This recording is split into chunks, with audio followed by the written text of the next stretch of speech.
दुर्गा कवच। ब्रह्मा जी से मार्कंडेय जी ने कहा, हे पितामह, जो साधन संसार में अत्यंत गोपनीय है, जिससे मनुष्य मात्र की रक्षा होती है तथा आपने अब तक जिसे किसी से भी प्रकट नहीं किया है, वह साधन मुझे बताइए। ब्रह्मा जी ने कहा, हे ऋषि श्रेष्ठ, संपूर्ण प्राणियों का कल्याण करने वाली देवी का कवच अत्यंत गोपनीय है। हे महामुने, उसे सुनिए। हे मुने, दुर्गा की 9 शक्तियाँ हैं।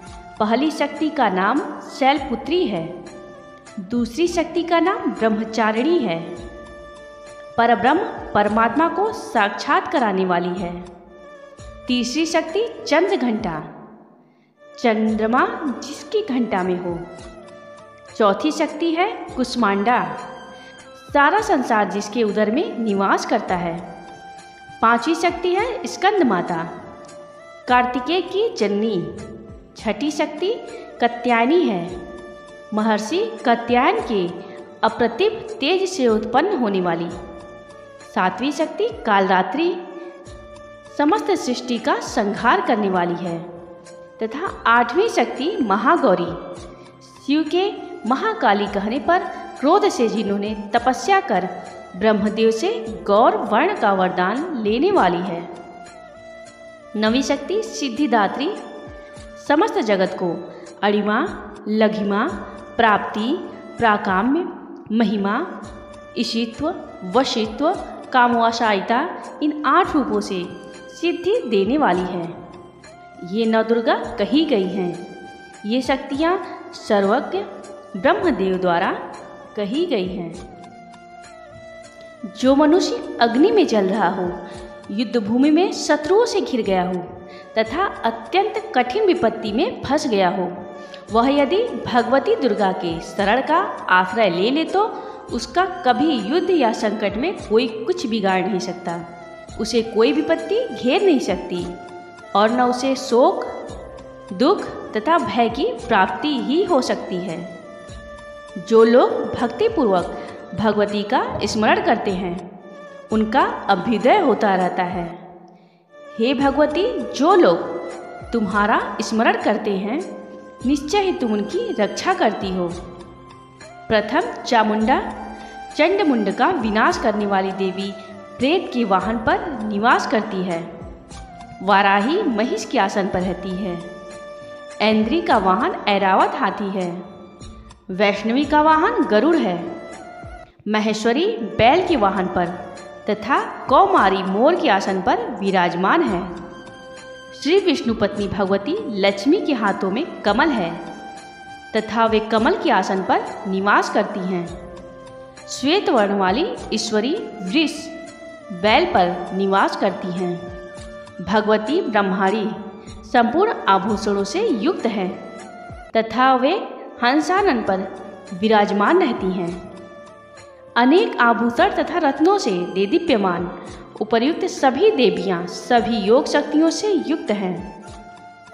इनके अतिरिक्त और भी देवियाँ हैं जो दैत्यों के विनाश के लिए तथा भक्तजनों की रक्षा के लिए क्रोधयुक्त होकर रथ में सवार रहती हैं तथा इनके हाथों में शंख, चक्र, गदा, शक्ति, हल, मूसल, खेटक, तोमर, परशु, पास, शत्रुओं को बांधने वाला विशेष प्रकार का अस्त्र पास होता है। भाला, त्रिशूल तथा उत्तम सार्गयुध, धनुष आदि अस्त्र शस्त्र विराजमान है।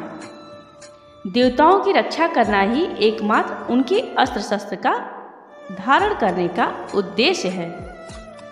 महाभय का विनाश करने वाली महान बल, महाघोर पराक्रम तथा महान उत्साह से सुसंपन्न हे महारौद्र, तुम्हें नमस्कार है। हे शत्रुओं का भय बढ़ाने वाली देवी, तुम मेरी रक्षा करो। दुर्धर्ष तेज के कारण मैं तुम्हारी ओर देख भी नहीं सकता। ऐन्द्री शक्ति पूर्व दिशा में मेरी रक्षा करे तथा अग्नि देवता की आग्नेय शक्ति अग्निकोण में हमारी रक्षा करे।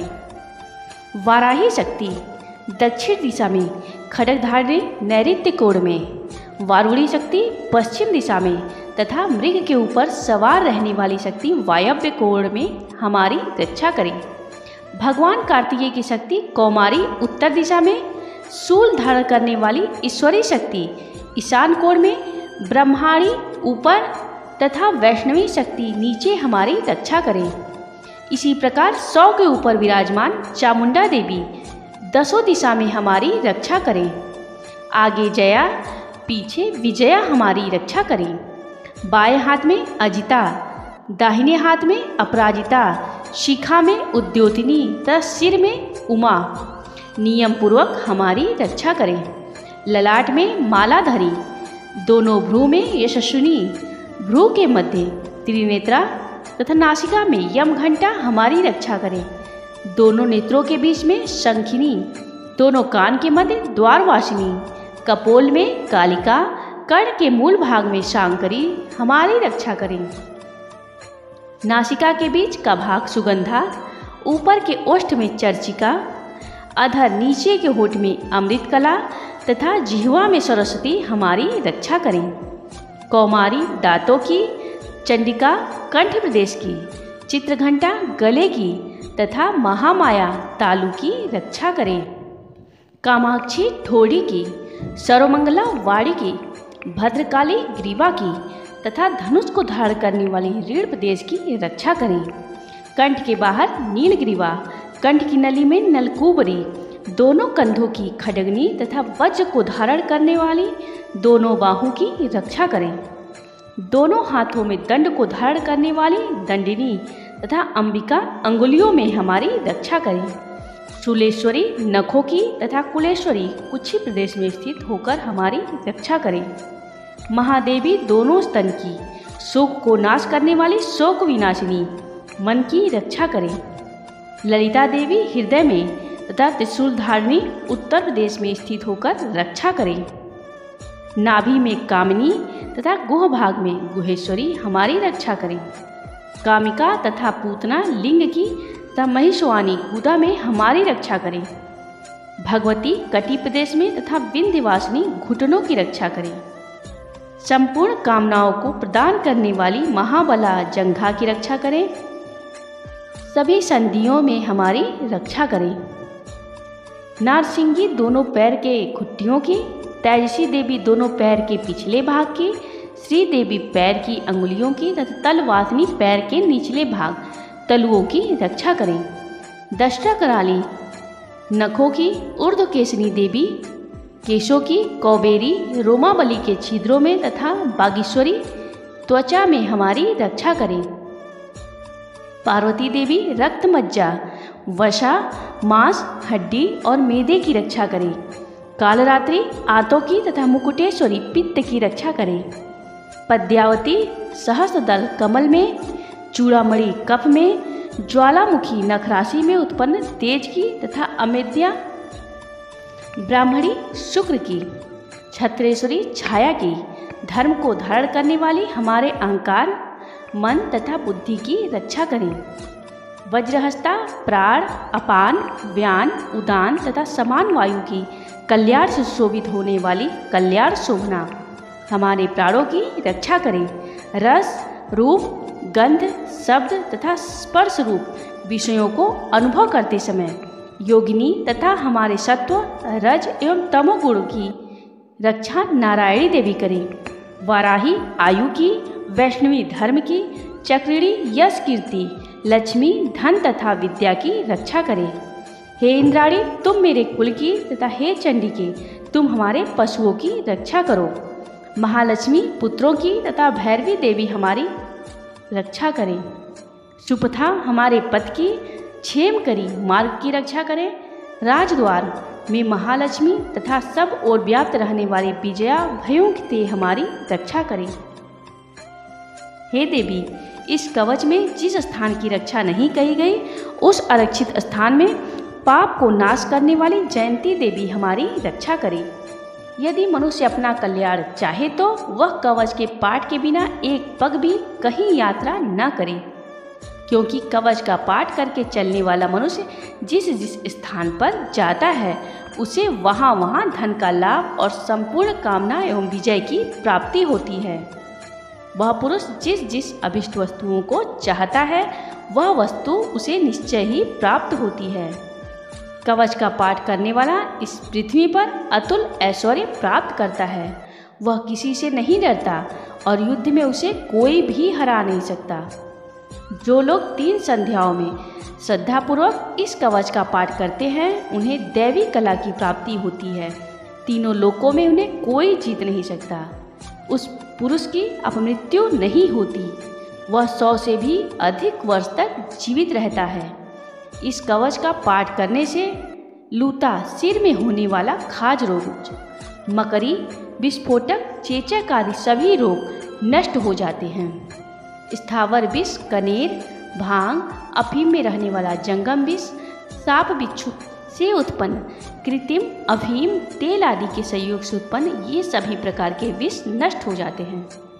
मारण, मोहन तथा उच्चाटन आदि सभी प्रकार के किए गए विचार मंत्र तथा यंत्र, पृथ्वी तथा आकाश में विचरण करने वाले ग्राम देवतादि, जल में उत्पन्न होने वाले, उपदेश से सिद्ध होने वाले सभी प्रकार के क्षुद्र देवता आदि कवच की पाठ करने वाले मनुष्य को देखते ही विनष्ट हो जाते हैं।